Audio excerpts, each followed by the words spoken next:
celui-là est enregistré aussi. Ça va aller là? Ça va? Oui. Bon. Je vais mettre en route. Attends, je sais qu'il arrive.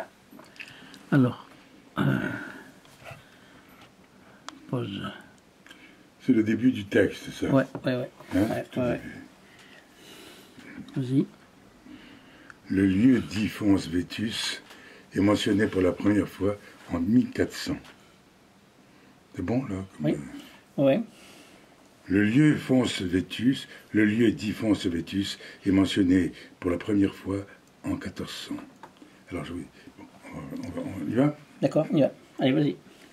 Le lieu dit Fons Vetus est mentionné pour la première fois en 1400. 4 siècles séparent ainsi la construction de la tour des abbés, achevée en 1353, et celle de l'église Saint-Pierre-Eslienne. La Grand-Rue, ancien chemin de transport de pierre, témoigne de cette lente migration depuis l'enclos médiéval primitif vers le centre moderne du village, de la Baïso vers Lauturo. Lauturo. Lauturo. On redit? Ouais, vas-y. C'est l'accent tonique qui n'est pas sur la dernière syllabe. Ouais, Baïso. La Grand-Rue, ancien chemin de transport de pierre, témoigne de cette lente migration depuis l'enclos médiéval primitif vers le centre moderne du village, de la Baïso vers Lauturo. À la fin du XIXe siècle, Fontvieille devint alors... Non, on refait. Je reprends à chaque fois. Ouais, on reprend. À la fin du XIXe siècle, Fontvieille devait encore ressembler à la description qu'en donne Daudet, un bourg blanc et poudreux comme un chantier de pierre. Avant 1400, une petite communauté semble préexister près du moulin à huile médiéval sur la corniche des Blocs. Mais les populations qui fonderont Fontvieille vivent alors ailleurs, sur le promontoire qui domine la plaine entre Rhône et Alpes. Je reprends ça. Non, pas Alpes, Alpille. Alpille, c'est pour ça que je reprends. Ouais. Mais les populations qui fonderont Fontvieille vivent alors ailleurs sur les promontoires qui dominent la plaine entre Rhône et Alpille. Il a ainsi non, excusez-moi, il manque le I. Oui. Il manque le I là, il y a. Où? C'est Elia. Oui. Il y a ainsi un après et un avant 1400. C'est dans cet avant, dans ces siècles où se fondent les structures du monde médiéval, que se forge le territoire où naîtra Fontvieille, au cœur des luttes pour sa possession, sa transformation et l'exploitation de ses ressources.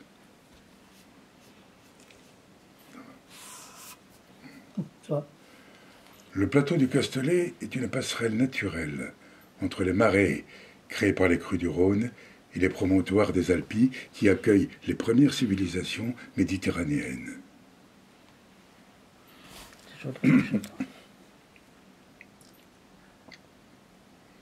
T'as coupé, non? Non. Hop là. Voilà, vas-y. On en est là. Le plateau. Hein. Le plateau du Castellet est une passerelle naturelle entre les marais créés par les crues du Rhône et les promontoires des Alpilles qui accueillent les premières civilisations méditerranéennes. Les hypogées monumentaux du Castellet, la meunerie impériale, on reprend. Les hypogées monumentaux du Castellet, la meunerie impériale romaine du pas. Putain. C'est pas simple. Les hypogées monumentaux du Castellet, la meunerie impériale romaine de Barbegal et les aqueducs qui y convergent donnent la mesure de la richesse de ce territoire qui sera disputé tout au long du Moyen-Âge. Philippe Levaux a montré lors de ses travaux que la meunerie... Si je le... Ça t'ennuie si je le prends comme ça, le Non, vas-y. J'aime pas dire que tu touches pas le... Que tu touches pas le truc, voilà, que tu touches pas la voix. Non. Philippe Levaux a montré lors de ses travaux que la meunerie... Putain, la meunerie hydraulique. Philippe Levaux a montré lors de ses travaux que la meunerie hydraulique de Barbegal a été construite au début du IIe siècle par l'empereur Adrien. C'est sans doute au profit de cette meunerie que la branche sud de l'aqueduc a été déviée pour alimenter les 12 moulins de cet ensemble quasi-industriel.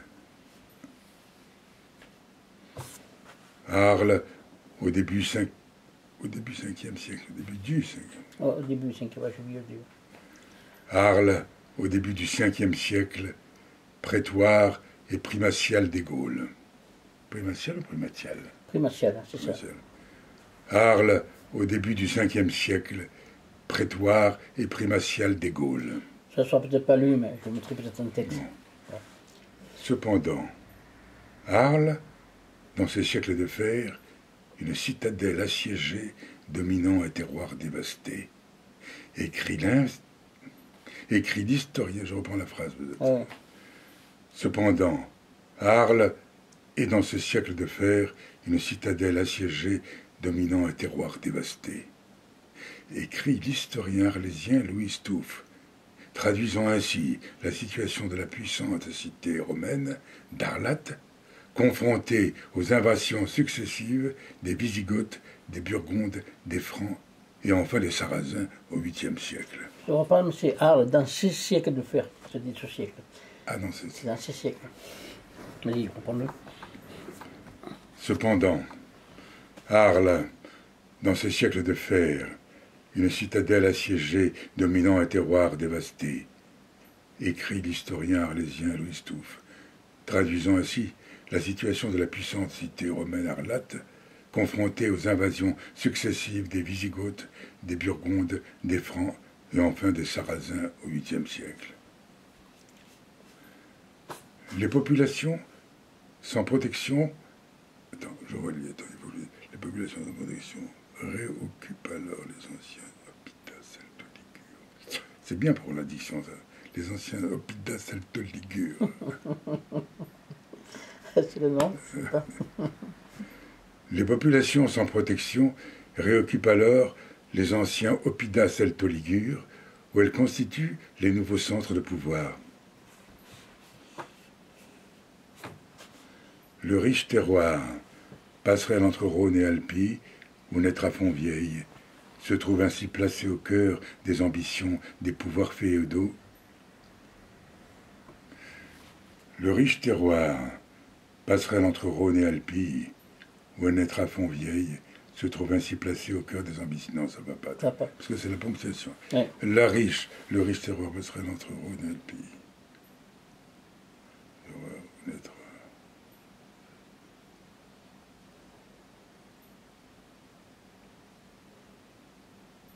Là, t'as pas de respiration. T'as vu une phrase où il n'y a pas de respiration. Il n'y a pas une virgule. Si, il y a des virgules, il y a le terroir. Il n'y en a pas. Si, virgule, après, là, oui, non, mais après. Elle est longue, là. Se trouve placé. Non, il faut mettre la ponctuation, il faut que je la mette. Au cœur des ambitions, oui. Le riche terroir, passerelle entre Rhône et Alpille, où naîtra Fontvieille, se trouve ainsi placé au cœur des ambitions des pouvoirs féodaux qui s'affirment ou se constituent dès le haut Moyen-Âge dans la basse vallée du Rhône. À l'ouest, l'archevêché d'Arles, fondé dès le 5e siècle, héritier de la Civitas,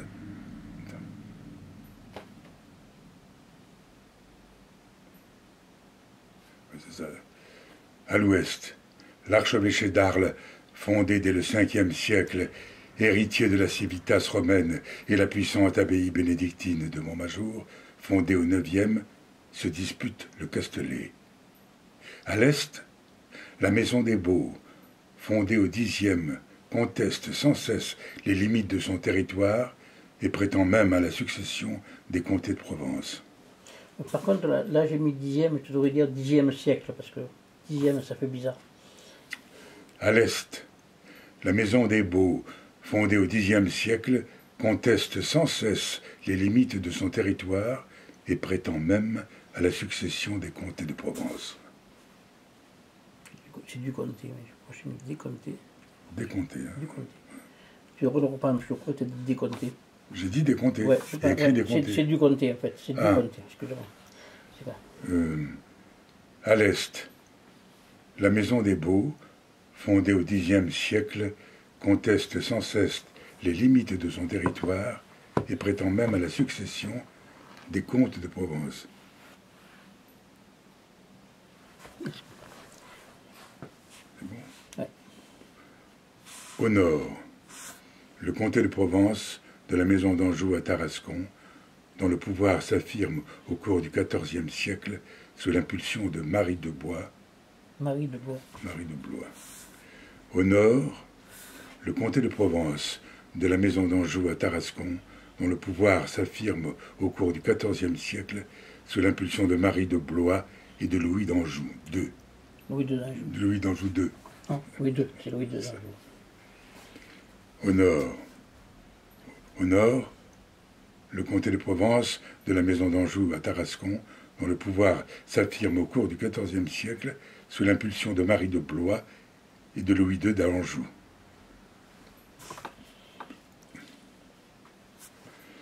Dans le même temps, la construction des chapelles... Alors attends, t'as pas beaucoup de ponctuation, hein? Ouais, Il faut que je les mette, moi. Et ouais, c'est vrai, j'ai déconné. Et, ouais, c'est vrai. dans le même temps, la construction des chapelles sur cette territoire.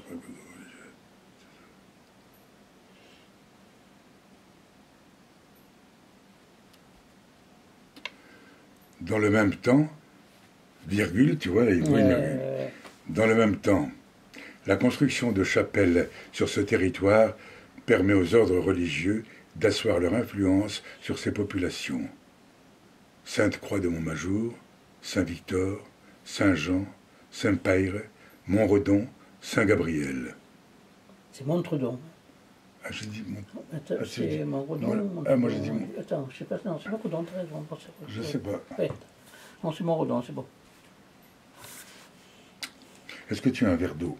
De tout bête. Monsieur, S'il te plaît. monsieur.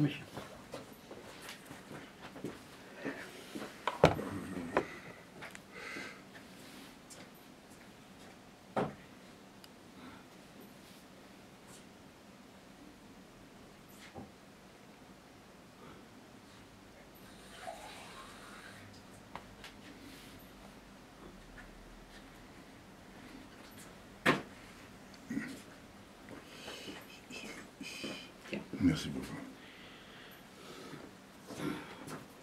Je regarde ce que tu as enregistré, mais... Ouais. C'est bon? C'est bon. Vas-y. La baronnie du Castellet, assujettie à Montmajour, mais revendiquée par Arles, et le castrum du Montpan, apanage des seigneurs des Baux, sont à la fois les symboles de leur pouvoir et les gardiens de leur territoire. Ils sont aussi les points de fixation initiaux des populations qui fonderont Fontvieille. Alors, c'est pas aussi, c'est ainsi.